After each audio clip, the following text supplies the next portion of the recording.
Olá, amigos, professores e educadores de modo geral, orientadores educacionais de todo o Distrito Federal. Esse é o TV Simpro e eu sou Paula Nogueira. Conosco no estúdio, o diretor e coordenador da Secretaria de Imprensa do Sindicato dos Professores do Distrito Federal, Cláudio Antunes. O programa vai abordar a greve geral da educação, né, Cláudio? Vamos fazer, primeiramente, relembrar os fatos que levaram a essa decisão dos educadores de aderirem a essa greve geral? Então, nós chegamos no final de 2016 com a categoria tentando fazer com que o governo local apresentasse uma proposta, inclusive de pagamento da tabela salarial de 2015, setembro de 2015, e com a insistência do GDF em não solucionar isso, em 10 de novembro, nós decidimos abrir uma contagem regressiva, a princípio para 13 de fevereiro, quando a greve poderia ser deflagrada. Chegando no dia 13 de fevereiro, a greve foi deflagrada, mas optamos por iniciá-la agora no dia 15 de março, para alinhar com a luta nacional do magistério contra a reforma da Previdência. Perfeito. Bom, para vocês que estão assistindo o TV Simpro, nós da TV Comunitária de Brasília estamos ao vivo no canal 12 da NET, também no nosso site tvcomunitariadf.com, e essa transmissão tá indo agora ao vivo também na nossa fanpage aqui do Facebook, para que todo mundo possa assistir, já que é um assunto tão importante para o nosso país, né, Cláudio? Bom, nós temos o eixo local, que tem uma diferença da análise de conjuntura já da pauta nacional, não é isso? Isso, a gente tem nessa greve dois eixos, o eixo local e o eixo nacional. No eixo local, nós vamos abordar o que nessa greve? O cumprimento de várias legislações que o governador Hollenberg não tem cumprido. Então, ele não cumpre hoje o anexo do nosso plano de carreira, o anexo 7 da nossa lei, e ele não cumpre desde setembro de 2015, levando os professores a um prejuízo gigantesco já ao longo desse período em que nós estamos sem ter a tabela que é vigente sendo cumprida e paga. Então, é um absurdo nós precisarmos fazer uma greve, e no caso dessa pauta seria até a segunda greve, porque em 2015, Paula, a gente chegou a fazer greve justamente para que o governo não descumprisse a lei. E o governo insiste nesse descumprimento. Também existe uma outra lei que envolve o Plano Distrital de Educação, que é um planejamento decenal para a educação do Distrito Federal.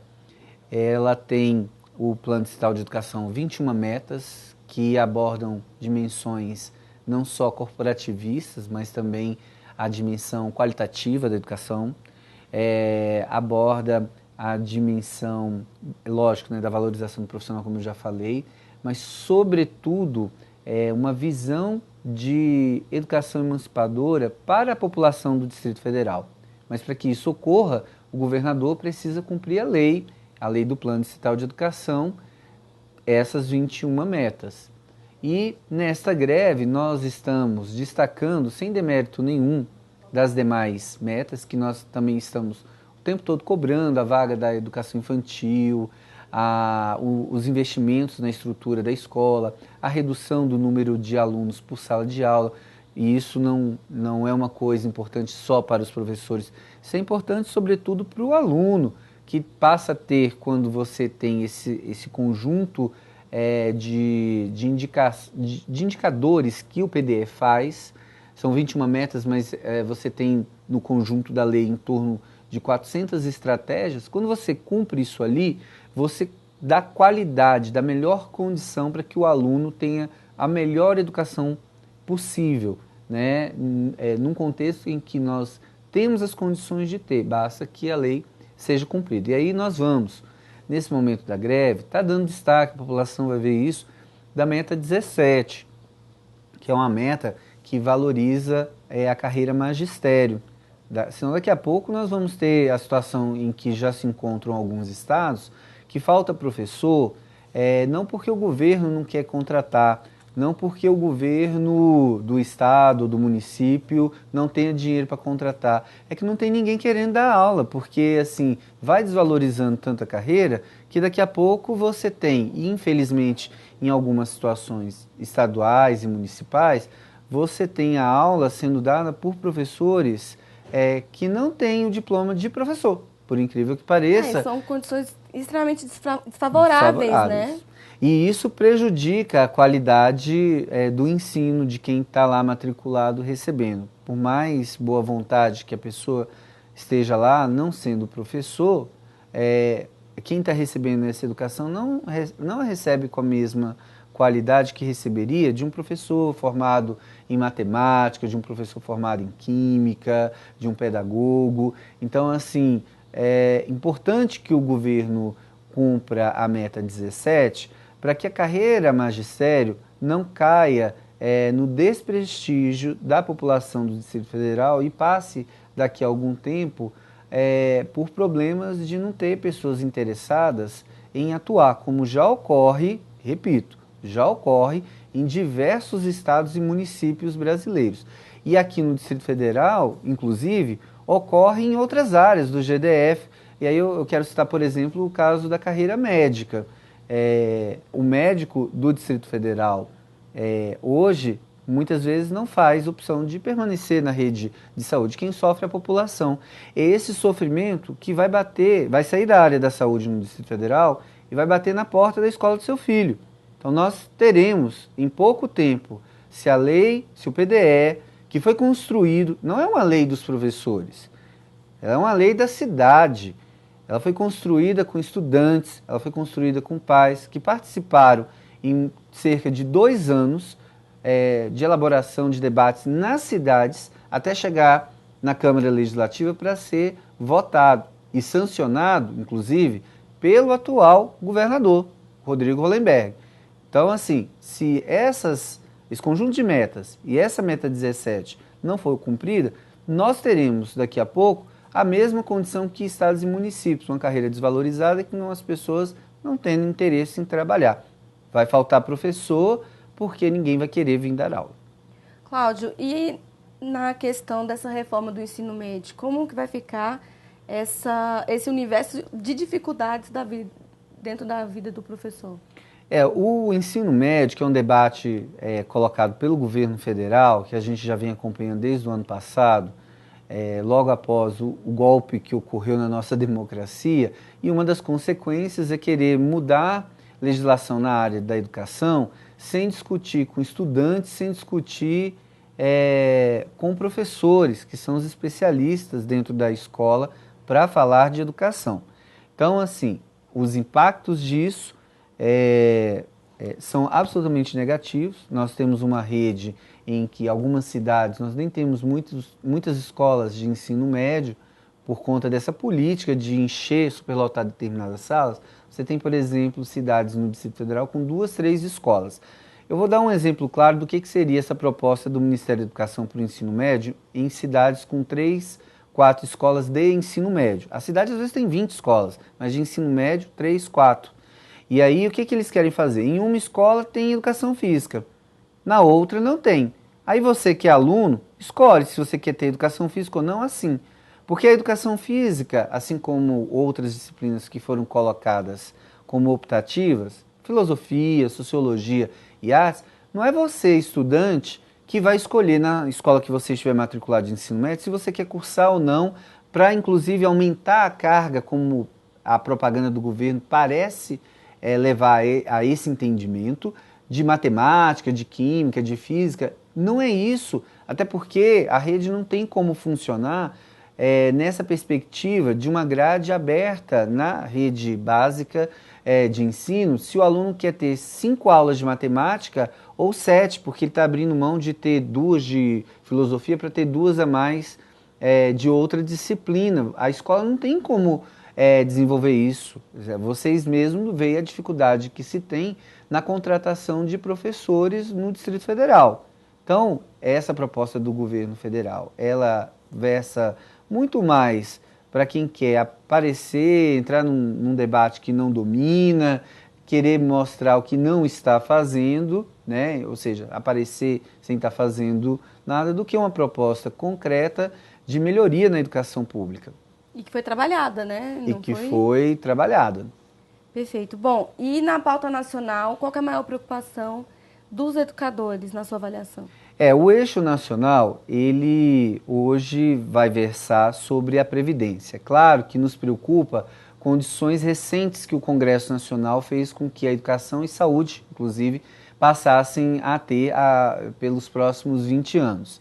Recentemente, eles aprovaram um congelamento de investimentos na área de educação e saúde. Recentemente, inclusive mesmo hoje, continua um processo de privatização da camada pré-sal para empresas estrangeiras fazerem a exploração, tirando, portanto, os recursos que viriam dessa exploração da Petrobras para a educação. Porque, às vezes, Paula, a gente quer falar muito assim, mas lá na Europa, nos Estados Unidos, no Japão, são sempre citados, né? É assim, é assado na educação. Mas vamos pegar, por exemplo, a Noruega. A Noruega, quando descobriu o petróleo, ela já determinou como política que os recursos seriam investidos na educação daquele povo. E hoje, 40, 60 anos, na verdade, depois, a gente vê o que é a Noruega. Nós, quando chegamos na possibilidade de fazer o que a Noruega fez 60 anos atrás, e nós até tivemos oportunidade de fazer isso quando o petróleo foi descoberto aqui no território brasileiro, e não fizemos, mas nessa nova descoberta de exploração, e fomos lá, brigamos, debatemos com a sociedade, nas conferências nacionais de educação, e determinamos os investimentos, os caras, depois do golpe... Foi uma mobilização ignorada por parte do governo. Do governo golpista. Sim. O governo anterior, nós sofremos um golpe, para ser acredito, justo, até por conta disso também, né? Exato, interesses internacionais, né? E aí nós tivemos uma das maiores derrotas da possibilidade da gente poder, inclusive, dizer no futuro que a nossa educação pode ser comparada à americana, à europeia, à asiática, citando aí o Japão, quando a gente faz esse movimento de abandonar os investimentos do pré-sal para a educação. E isso tem um impacto na educação e na saúde. E aí vamos para o que, já votaram, isso já vai acontecer e a população vai sentir isso diluído nos próximos 20 anos, os recursos da educação não crescerem, não acompanharem o desenvolvimento, a riqueza. Nós vamos trabalhar e a riqueza não vai voltar para os serviços de saúde e educação. Isso é um absurdo. E aí, para coroar todo esse conjunto do golpe, eis que vem a reforma da Previdência. E Previdência é um conjunto de direitos que não se limita à discussão de aposentadoria. Mas vamos falar da aposentadoria. Porque o magistério tomou a frente nessa briga nacional. Né? Todos os estados, os professores estarão paralisados amanhã, no dia 15, e na maioria dos estados, nós estamos ainda, inclusive, fazendo mapeamento nacional, alguns estados vão decidir isso no próprio dia 15, se a greve é por tempo indeterminado. Por que que os professores compraram a linha de frente dessa briga? É que os professores, inclusive como os camponeses, serão os mais prejudicados no conjunto da reforma da Previdência no quesito aposentadoria. Veja, o magistério nacional e aqui do Distrito Federal é composto 80% por mulheres. É uma carreira majoritariamente formada por mulheres. E eles querem, nesta reforma, fazer com que a professora, ao invés de se aposentar com os dois quesitos que já existem hoje, frutos, inclusive, da reforma previdenciária que aconteceu em 98 com o Fernando Henrique, quais são esses dois requisitos? Idade de 50 anos, a professora, e ter trabalhado dentro da escola durante 25 anos. Então, a professora não está se aposentando aos 50 anos simplesmente porque chegou aos 50 anos. Ela está se aposentando nessa idade porque ela trabalhou 25 anos na carreira magistério dentro da escola. E querem mudar a idade. E querem levar esta idade de 50 anos da professora para 65 anos, retirando dela os 5 anos da condição diferenciada de aposentar por ser mulher, e isso é um prejuízo para todas as mulheres brasileiras, e tirando a aposentadoria especial do professor da professora, que são mais outros 5 anos. E a própria elevação da aposentadoria comum dos homens de 60 para 65, e aí você iguala o gênero, então levou a mulher professora a ter uma alteração na sua previdência, na sua possibilidade de se aposentar, de mais 15 anos de trabalho. Eles criaram até a regra de transição. A regra de transição, por exemplo, ela não alcança as professoras que no dia da sanção tiverem 44 anos, até 44 anos. Veja, essa professora, se começou a trabalhar aos 18, 20 anos, ela hoje já contribuiu o tempo necessário, inclusive, para se aposentar. Mas não se aposentou ainda pela regra atual, porque aguarda a idade de 50 anos. Então, uma professora que começa a lecionar com 20 anos, com 18 anos, ela, embora só precisasse contribuir 25, ela já até contribui mais, ela contribui com 30, em função do que nós chamamos de fator previdenciário, que vincula a idade. E aí nós temos essa situação de fazer com que essa professora tenha que desenvolver mais 6 anos, eu estava falando do caso da professora com 44 anos, né? Como é que eu digo para essa professora que ia se aposentar daqui 6 anos, que além dos 6 anos que faltam, ela vai ter que ficar mais 15? A carreira magistéria é uma carreira desgastante. A carreira magistéria em todas as formas, não só fisicamente. E quando a gente fala que ela é fisicamente desgastante, não estou falando do cansaço do dia de trabalho. Eu estou falando de doenças laborais, portanto, que estão relacionados à condição do trabalho, que deformam inclusive o corpo do professor e da professora. Nós temos doenças físicas que levam a este quadro degenerativo, físico. Mas nós também temos na profissão o desgaste psicológico. Portanto, nós temos um conjunto de fatores... Emocional também, né? Emocional. Um conjunto de fatores que hoje justificariam o governo fazer um movimento de reforma previdenciária muito diferente do que está fazendo. Ao invés de acrescentar 15 anos, deveria ser retirado dos professores, que é pauta nossa, tanto no local como no nacional, retirar dos professores a trava da reforma previdenciária que foi criada em 98, que é a vinculação da idade. Uma professora, quando começava a dar aula aos 18 anos, antes da reforma de 98, ela podia se aposentar com cerca de 43 anos de idade, mas ela tinha trabalhado os 25 anos. Ela trabalhou os 25 anos. Então, ninguém está aposentando, como muitos políticos a gente vê aí, sem ter trabalhado, gente. Então, esta reforma previdenciária é, de fato, para massacrar a condição de ser professor no nosso país. Mas não tem efeito só, Paula, para o professor. Existe uma coisa que a reforma, como um todo, vai fazer no nosso país. Ela vai aumentar, como consequência dessa reforma, ela vai aumentar o desemprego jovem. Tem uma conta que eu tenho feito ao visitar as escolas, agora para a mobilização da greve, que é o seguinte: vamos imaginar agora em 2017, o nosso aluno no primeiro ano do ensino médio. Então são 3 anos para concluir o ensino médio. Aí esse aluno deseja, como nós somos da área de educação, vou dar um exemplo na área de educação, deseja ser professor de matemática. Então são 4 anos de faculdade, 3 anos e meio, 4, normalmente são 4 anos.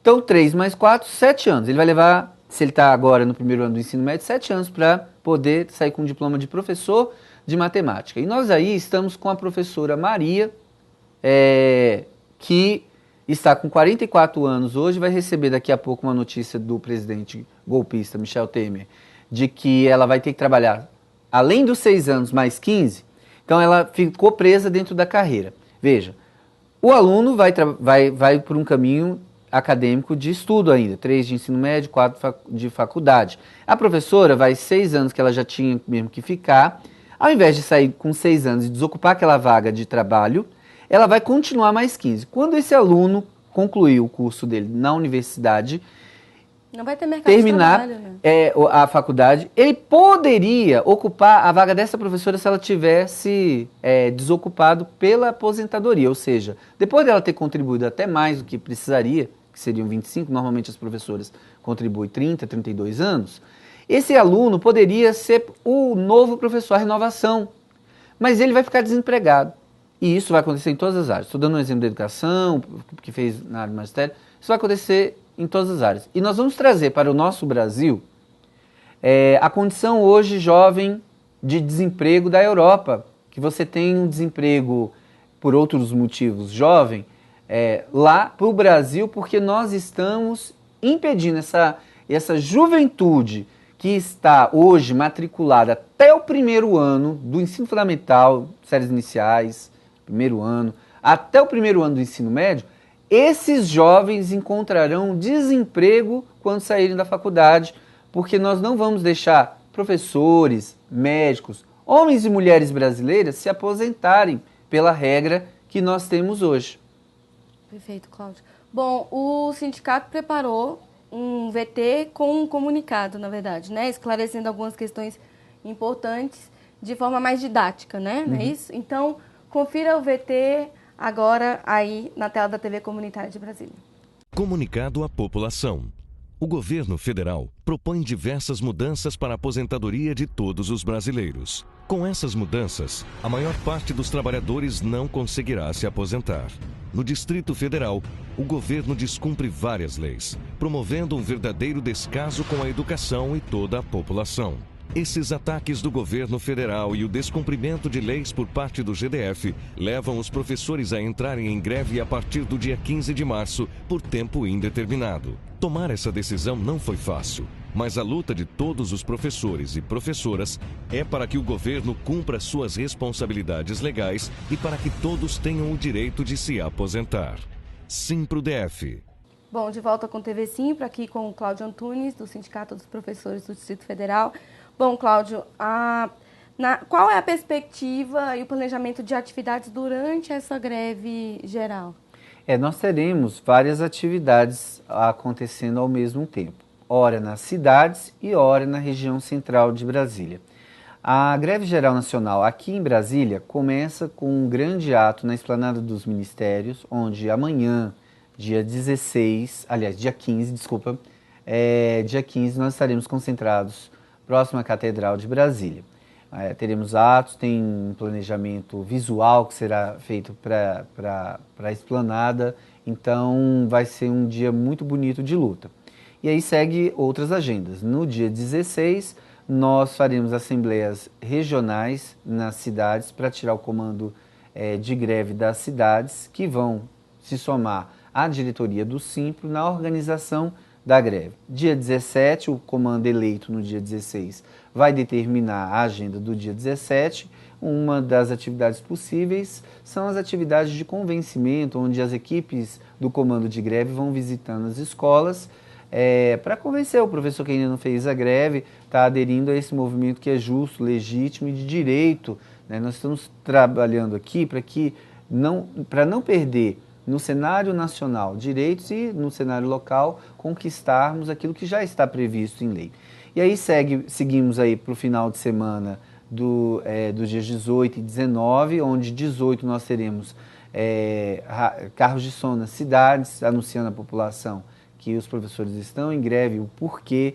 Inclusive, é bom frisar que essa greve não é apenas corporativa. Quando a gente briga pela aposentadoria, não é só pela aposentadoria do professor, é a aposentadoria do povo brasileiro, que está sendo engolida nessa reforma. Tem regiões no Brasil que as pessoas não chegam aos 65 anos de idade, é o caso da maioria dos municípios do Norte e do Nordeste. Quer dizer, eu estou fazendo uma reforma previdenciária onde o povo que já é sofrido de regiões carentes, Norte e Nordeste, e alguns municípios, mesmo de estados ricos como São Paulo, não alcançam essa idade, ou seja, a pessoa vai pagar a Previdência Social e não vai receber.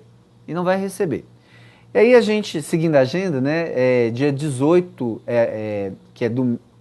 dia 19, que é domingo, nós faremos a 4ª corrida, caminhada e passeio ciclístico do Simpro, que vai ser esse ano no Eixo Monumental, que a gente já incluiu. É tradicional também. Né? A gente vinha fazendo no Parque da Cidade, mas como nós incluímos o circuito de ciclismo na atividade que é comemorativa aos 38 anos de fundação do Sindicato dos Professores, que hoje, dia 14 de março, nós estamos completando 38 anos. Então, a corrida é um evento comemorativo e que vai acontecer mesmo no período de greve, porque os professores não abrem mão de celebrar uma das suas conquistas, que é a construção desse sindicato que luta por várias pautas. Estamos vendo aí, vamos lutar agora pela Previdência, mas no passado, em 79, por exemplo, fizemos a segunda greve no regime militar para lutar pela democracia do nosso país. Então é um sindicato de vanguarda e que esse ano, ao completar 38 anos, vai comemorar, por assim dizer, fazendo aquilo que ele sempre fez, que é lutar para defender os direitos dos professores, mas também do povo brasileiro. E nesse conceito, a questão da reforma. Aí nós temos o dia 20 nós temos piquetes pela manhã nas cidades, os comandos regionais vão estar conversando nas cidades, nas escolas, e na parte da tarde nós temos uma audiência pública na Câmara Legislativa do Distrito Federal, que vai debater a questão da meta 17, que eu já apresentei que se trata, são investimentos, né, na carreira magistério, e também a meta 20, que fala de investimentos gerais nas condições da educação do Distrito Federal. E no dia 21 de março nós faremos às 9 horas na Praça do Buriti mais uma Assembleia Geral. Esperamos que até o dia 21 o governador do Distrito Federal apresente uma proposta para essa categoria tão sofrida e que está hoje em luta para que ele, governador do Distrito Federal, cumpra as leis do Distrito Federal, o plano de carreira dos professores, que ele mesmo ajudou quando era senador a ser construído aqui. Ele fez compromisso nisso na época de 2012, 2013, então é uma continuação. Mas na gestão dele vocês têm E na gestão dele ele não golpes, tem cumprido, né? Infelizmente. E que cumpra o Plano Distrital de Educação, a meta 17, que é a meta da isonomia. Perfeito. Bom, todas essas atividades estão descritas no site também, para todo mundo ficar toda por a dentro, agenda né? da greve ela está disponível no site do Simpro. Perfeito. Bom, TV Simpro está chegando ao fim, você quer reforçar o convite? Todo mundo pode participar ou só a categoria? Todo mundo pode participar. Essa greve talvez seja a greve mais importante que a classe trabalhadora já fez no nosso país. Querem impedir que você, que trabalhou, que pagou, se aposente. Mas mais do que isso, querem impedir uma série de coisas, de coberturas que a Previdência tem, se não para você, nos outros quesitos, para outras pessoas da nossa família. Nós temos casos na discussão da Previdência que a pessoa com deficiência vai perder a vinculação que hoje tem de reajuste no valor do benefício com a política do salário mínimo. Isso é um equívoco. Isso vai levar à situação de agravamento de algumas famílias, da condição da família. E aí a gente poderia ficar aqui horas conversando o estrago que essa reforma vai causar. Por isso das lutas recentes, e quiçá não a mais importante de todo o conjunto da nossa história brasileira, que precisa ser feita por todos os trabalhadores, precisa ser apoiada por todos os professores, por todos os trabalhadores. Por isso nós pedimos aqui a participação de todos, amanhã no ato do dia 15 e em toda a agenda da greve. Apoie a educação, apoie os médicos, apoie o motorista de ônibus, apoie o metalúrgico, o comerciário, o bancário. Todos nós estamos sendo prejudicados com essa reforma da Previdência. Essa luta é de todos nós. Perfeito. Bom, em nome da TV Comunitária de Brasília e do TV Simpro, gostaria de agradecer mais uma vez sua presença aqui. Eu que agradeço, a gente está disponível sempre. Perfeito. E nós vamos cobrir nos próximos programas todas essas atividades que vão ocorrer aqui, localmente e também no nosso país. Bom, você pode acompanhar o TV Simpro, as reprises, no site da TV Comunitária de Brasília, que é o tvcomunitariadf.com, e também no site do sindicato, que é o simprodf.org.br. Eu sou Paula Nogueira, este foi o TV Simpro. Muito obrigada e até logo.